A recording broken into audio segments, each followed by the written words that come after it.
चल झूठी।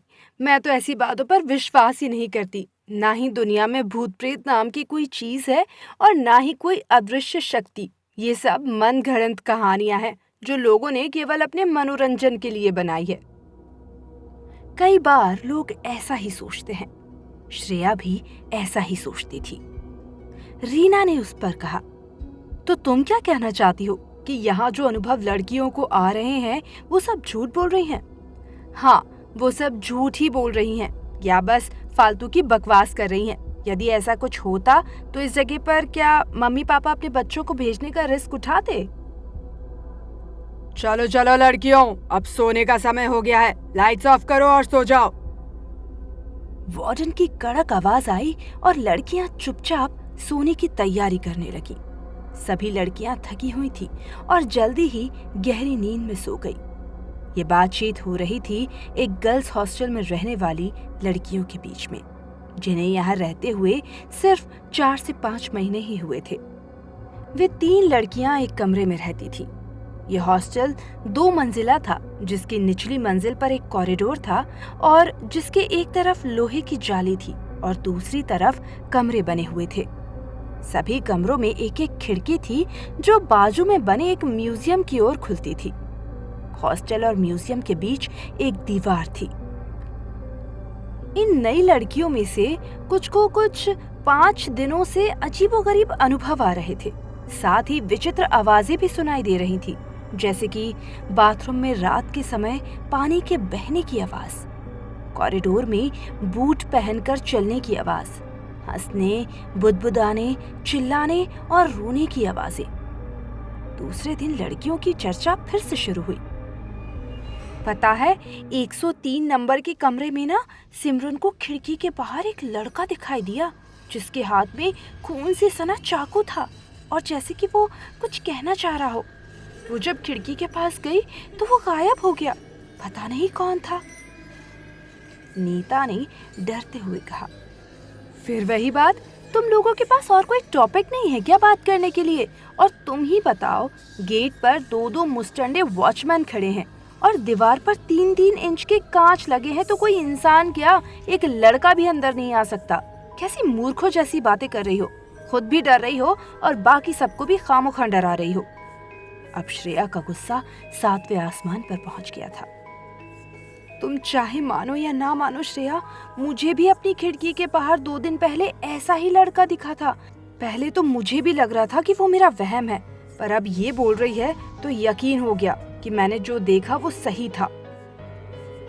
चलो ठीक है, तुम दोनों कल किसी और कमरे में सो जाना और मैं इस कमरे में अकेली सोती हूँ। सारी रात जाग कर देखूंगी कि मुझे भी खिड़की से बाहर कोई दिख जाए, और अगर दिखाई दिया तो उसे अंदर बुलाकर उसकी समस्या पूछ लूंगी। आखिर वो चाहता क्या है हमसे। अब तो ठीक है, चलो अब वार्डन आती होगी, सो जाओ। श्रेया ने पूरे आत्मविश्वास के साथ कहा। दूसरे दिन शर्त के अनुसार श्रेया कमरे में अकेली थी। नींद उसकी आंखों से ओझल थी। पलंग पर लेटे लेटे वो एक किताब पढ़ने लगी। तभी उसे कमरे में कुछ हलचल सी महसूस हुई। सारी चीजें हिलती हुई लगी और अजीब सी भयानक आवाजें आने लगी। पलंग भी जोर जोर से हिलने लगा। उसने चिल्लाने की कोशिश की तो मुंह से आवाज नहीं निकली। उठने की कोशिश की तो लगा जैसे किसी ने दबोच कर रखा है।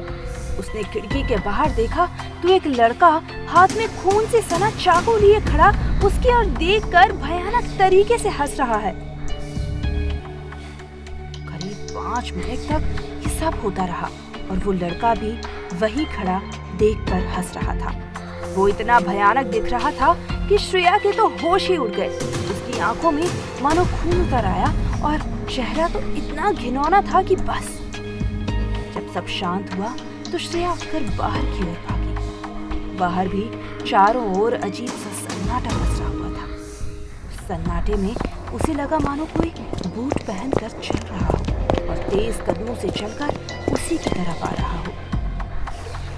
बाथरूम से भी नल से पानी बहने की आवाज आ रही थी। हवाएं साए साए करती हुई माहौल को और भी ज्यादा डरावना बना रही थी। डर के मारे वो भागकर वापस अपने कमरे में आई और दरवाजा बंद करके हांफते हुए पलंग पर बैठ गई।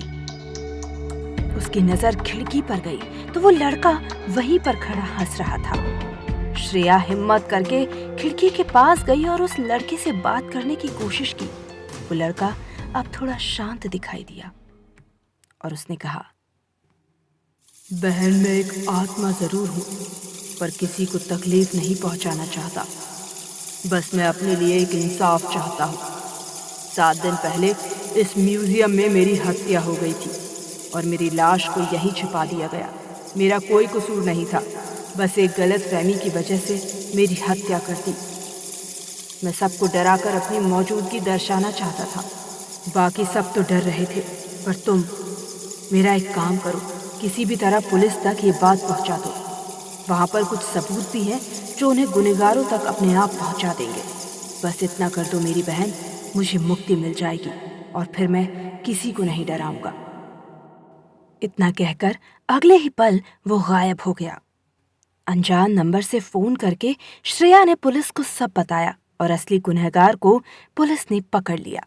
श्रेया अब समझ गई थी कि दुनिया में भूत प्रेत का भी एक अस्तित्व होता है।